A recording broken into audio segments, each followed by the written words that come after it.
मैं शमशेर खान शाहचार्य गणित राजकीय कन्या महाविद्यालय जम्मू। अपन पढ़ रहे हैं गति विज्ञान, और गति विज्ञान में अपन पढ़ रहे हैं स्पर्श रेखीय तथा अभिलाम्बिक वेग। स्पर्श रेखीय तथा अभिलाम्बिक वेग, ये कोई कण है जो इस वक्र के अनुदिश ए से बी तक अपन जो वक्र है इसके अनुदिश कोई कण गति कर रहा है।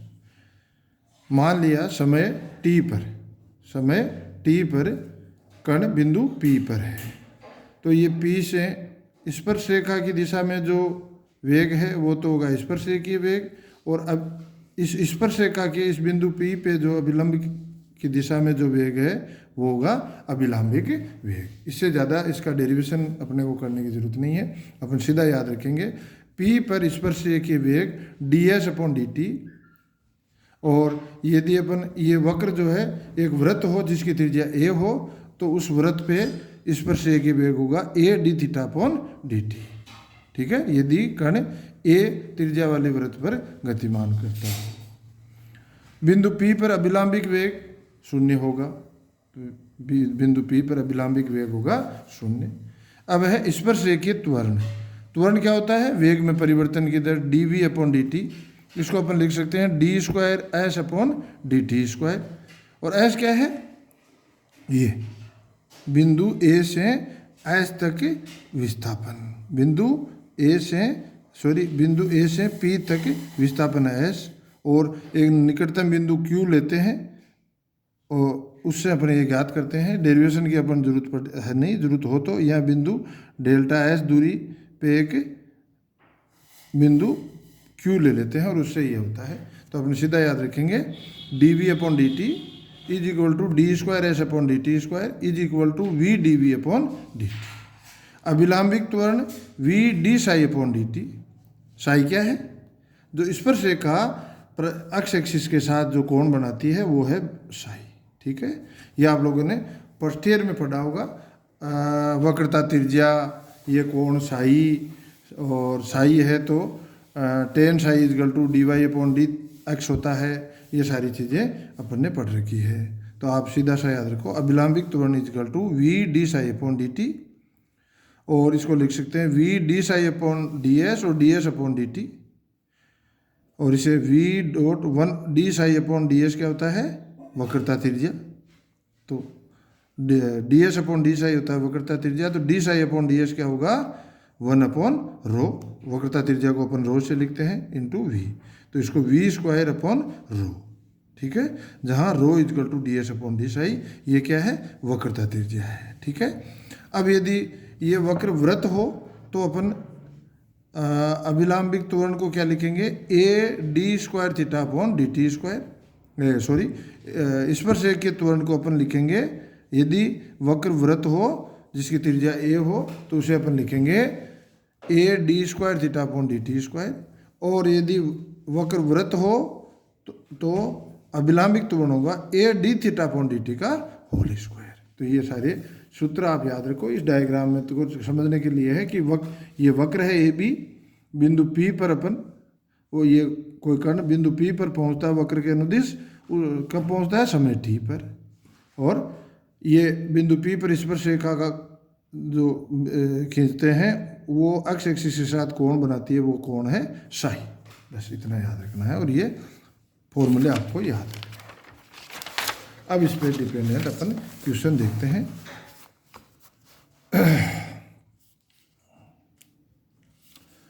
एक कण किसी वक्र में इस प्रकार चलता है कि इसके स्पर्श रेखीय एवं अभिलंबिक त्वरण सदैव समान रहते हैं।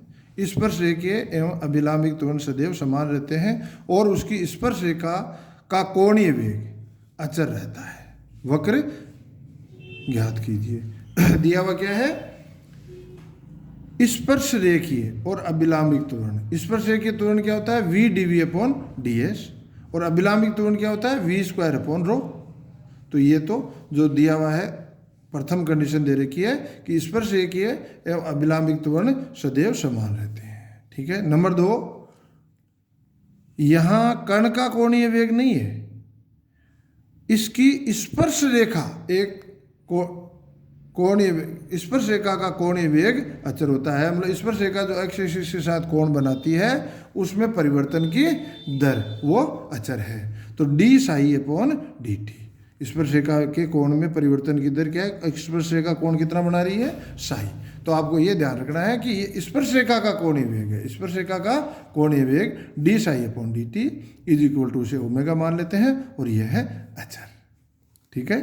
वक्र का समीकरण ज्ञात करने के लिए अपन क्या करेंगे, एस तथा साई में एक संबंध प्राप्त करेंगे। ये याद ध्यान रखना है कि किसी वक्र का आपको समीकरण ज्ञात करना है और उसमें स्पर्शरेखीय अभिलंबिक त्वरण के दिए हुए हों या उनमें कोई रिलेशन दिया हुआ हो तो आपको एस तथा साई में संबंध स्थापित करना है। जो कंडीशन दे रखी है उनको काम में लेते हुए अब समीकरण 1 से d we upon D S is equal to v upon rho is equal to v d psi upon D s, d psi upon D s. ठीक है, d psi upon D s. क्यों?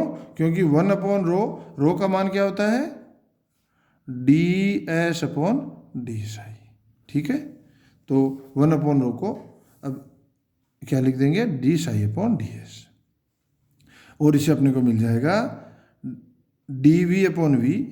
इन दोनों को एक साथ लेंगे तो डी एस कैंसिल, तो D we upon V is equal to D psi.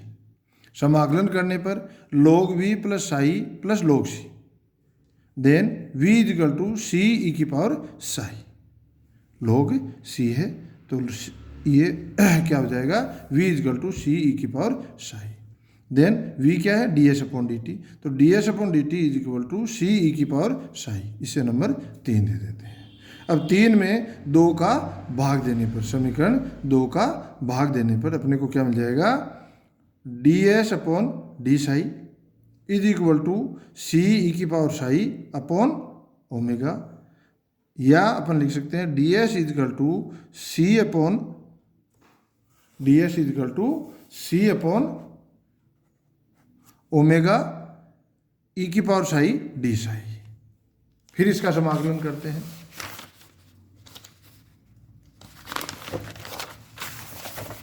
समाकलन करने पर अपने को क्या मिलेगा, S is equal to C upon omega E की पावर साई प्लस बीटा, जहाँ बीटा समाकलन नियतांक है, साधारण सी बात है।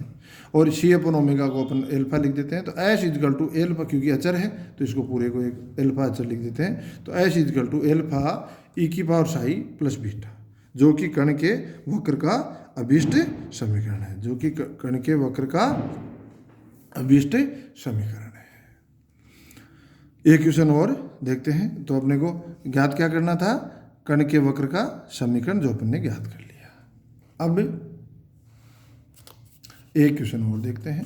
एक कण वक्र y equal to A log sec x upon A में इस प्रकार गमन करता है कि इसकी स्पर्श रेखा एक समान दर से घूमती है। मतलब d psi upon D t equal to अचर। सिद्ध कीजिए कि कण का परिणामी त्वरण इसकी वक्रता त्रिज्या के समानुपाती होता है। परिणामी त्वरण का मतलब क्या है, x डबल डॉट और y डबल डॉट निकालो और उनका स्क्वायर करो और फिर इसका परिणामी त्वरण ज्ञात करो। तो पहले प्रश्नानुसार y क्या दे रखा है, y equal to A log sec x upon A, इसे नंबर 1 दे दिया। D psi upon D T अचर है, स्पर्शिका अचर वेग से घूमती है, अचर कोणीय वेग से घूमती है। ए का अवकलन करने से D Y upon D X is equal to A sec X upon A tan X upon A upon sec X upon A into 1 upon A is equal to tan X upon A. परंतु D Y upon D X, ये आपने first year में पढ़ा होगा कि D Y upon D X is equal to होता है ten Sai. ठीक है, तो फिर अपने को क्या मिल गया, tan psi is equal to tan X upon A, या X is equal to A psi. इसे नंबर 3 दे देते हैं, इसे नंबर 3 दे देते हैं। Then d x upon D T is equal to a d psi upon D t, या ए के d psi upon D t को अपन ने क्या लिया है, अचर, और अचर क्या लिया है, के। तो D psi upon D T is equal to 1। Then D square X upon D T square is equal to 0। अब समीकरण 1 से X is equal to A psi रखने पर Y is equal to A log sec psi, तो D Y upon D T is equal to A tan psi D psi upon D T. इसका अक्ष के सापेक्ष आंशिक अक्ष के टी के सापेक्ष अवकलन कर दिया। तो D Y upon D T is equal to A tan psi D psi upon D T, और D psi upon D T क्या है के, तो ये हो जाएगा ए के टेन साई, और इसका एक बार टी के सापेक्ष आंशिक टी के सापेक्ष अवकलन और कर दें तो क्या होगा, D square Y upon D T square is equal to A के sec square psi D psi upon D T is equal to A के स्क्वायर सेक स्क्वायर साई, ठीक है, इज इक्वल टू ए के square sec square X upon A. ठीक है, यहाँ तक अपन ने क्या ज्ञात कर लिया, वाई डबल डॉट, ये क्या है वाई डबल डॉट, और एक्स डबल डॉट क्या है 0। एक्स डबल डॉट का मतलब एक्स के सापेक्ष एक्स का टी के सापेक्ष 2 बार अवकलन, वाई डबल डॉट मतलब वाई का टी के सापेक्ष 2 बार अवकलन। अब यदि वक्रता त्रिज्या रो हो तो रो का मान अपने फर्स्ट ईयर में पढ़ रखा है, वक्रता त्रिज्या इक्वल टू क्या होता है 1 plus D Y upon D X का होल स्क्वायर की होल घात 3/2 upon D square Y upon D X square is equal to 1 plus tan square X upon A की होल घात 3/2 upon 1 upon A sec square X upon A. कहाँ से, D Y upon D X क्या है भाई 10, D Y upon D X क्या ज्ञात किया था अपने, D Y upon D X equal to क्या था, D Y upon 10 X upon A, 10 X upon A, और उसका अवकलन करेंगे तो 1 upon A sec square X upon A is equal to, तो अपने को रो इज इक्वल टू क्या मिल गया ए सेक एक्स अपॉन ए। परिणामी त्वरण क्या होता है, एक्स डबल डॉट का whole square plus y double dot का होल स्क्वायर अंडर रूट में, और इसमें मान रखें तो अपने को मिल गया ए के square sec square X upon A के square sec square X upon A, और से के square upon A into rho square, यहाँ से मान रख दिया। तो इसका मतलब परिणामी त्वरण रो स्क्वायर के समानुपाती होता है। यही अपने को प्रूव करना था। धन्यवाद।